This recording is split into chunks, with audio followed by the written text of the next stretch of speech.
Dear students, Biot-Savart law. So the Biot-Savart law gives the expression for the magnetic field of a current carrying conductor. So as the Oersted explained that the current carrying conductor has a magnetic field. The space around the current carrying conductor, magnetic field is developed.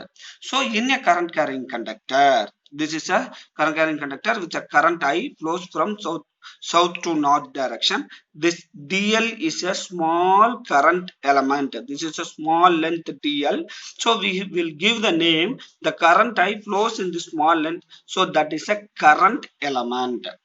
So this is a point P. At this point, what is the value? What is the expression for magnetic field due to this current flowing in this wire? That will be explained in Biot-Savart law. So for that, there is a current I flowing in a wire. The small length dl is taken. From the small length dl, the point to the point at which point the magnetic field is going to determine.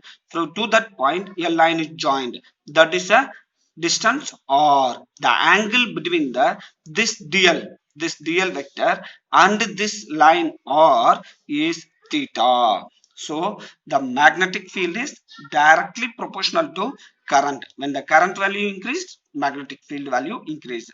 When the length, this elemental length is increased, the magnetic field is also increased. Also, the magnetic field is directly proportional to sine theta, and similarly the magnetic field is inversely proportional to square of the distance between them, as in the Coulomb's law.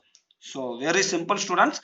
Biot-Savart explains that the magnetic field at any current carrying conductor is directly proportional to current, the small element dl, and the sine theta, and inversely proportional to r square.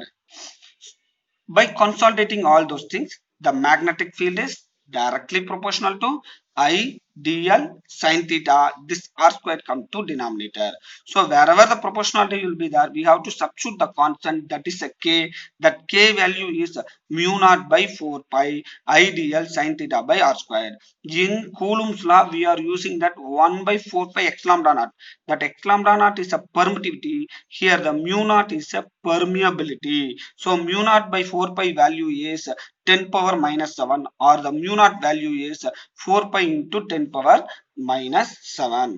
So the vector form of the Biot-Savart law is very simple. Just you multiply with the unit vector. So this unit vector r cap is equal to r vector by modulus of r. We may put that r vector by r cube. So this is a Biot-Savart law. So in this Biot-Savart law, we are getting a new term. Physical quantity is a permeability. So this permeability explains the how for the medium, the current carrying conductor, and this is a point P. So in between there is a medium. How for this medium will allow the magnetic lines to pass through it, similar to the electric lines passing between the 2 point charges. So the mu naught is the permeability of the free space. So mu is equal to mu naught mu r. Permeability of the medium is equal to permeability of the free space into relative permeability. So in current, what we are saying that x lambda is equal to x lambda naught into x lambda r. That is, we are studied about permittivity of the medium. X lambda which is equal to x lambda naught into x lambda r. Here k is equal to mu naught by 4 pi, that is 10 power minus 7. The unit for this mu naught by 4 pi permeability is T is a Tesla. Tesla is a SI unit of magnetic field. M is a meter. A is a ampere. Or we can say that Weber per meter ampere. So what is the direction of the magnetic field? Similar to the electric field, the magnetic field also a vector quantity. So according to Biot-Savart law, this is the formula. Here we are putting a unit vector. So this unit vector will become r vector by modulus of r.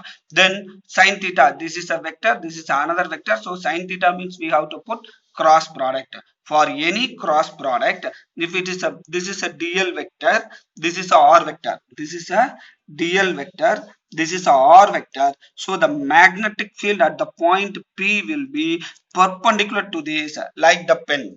Okay, so this is a dl vector, this is a r vector, both are in this plane of paper, then the magnitude, that the direction of the magnetic field is perpendicular to this, that is explained in the cross product.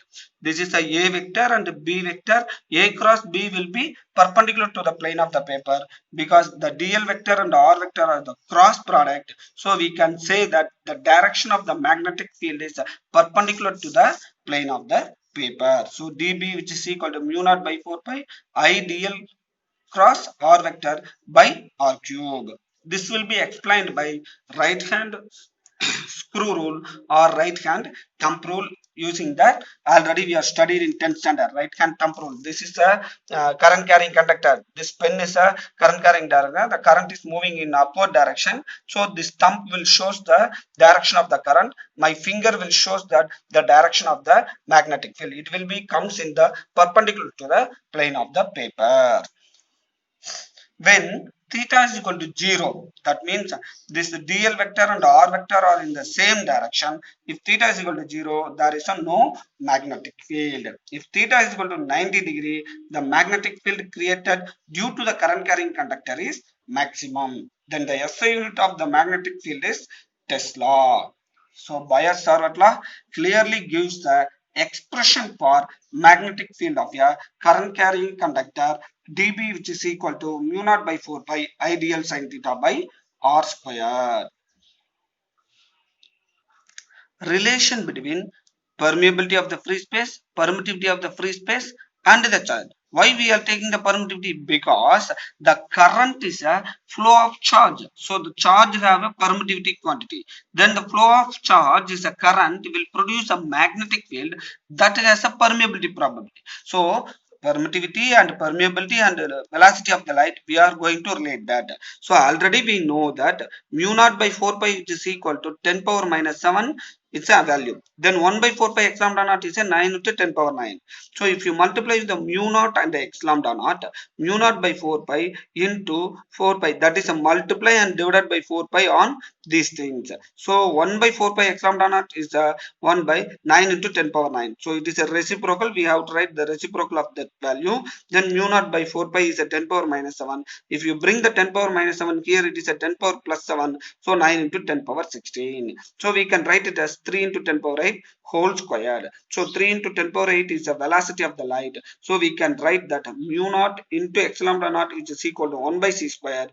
Then c comes here and mu naught by x lambda naught comes to the denominator. Squaring on both sides, the velocity of the light, that is equal to 1 by root of mu naught into x lambda naught. This is a very important equation for 1 mark point of view as well as the problem point of view. Relation between this will explains the electromagnetic waves. The electric field and the magnetic field are mutually perpendicular to each other, and it will be propagated with the velocity of the light. This relation explains the proof for this propagation of electromagnetic waves with the velocity of light.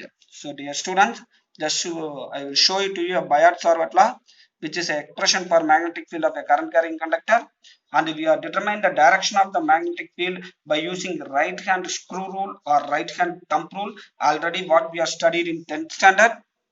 Then finally we are derived the expression for relation between mu naught x lambda naught and the velocity of light as c is equal to 1 by root of mu naught x lambda naught.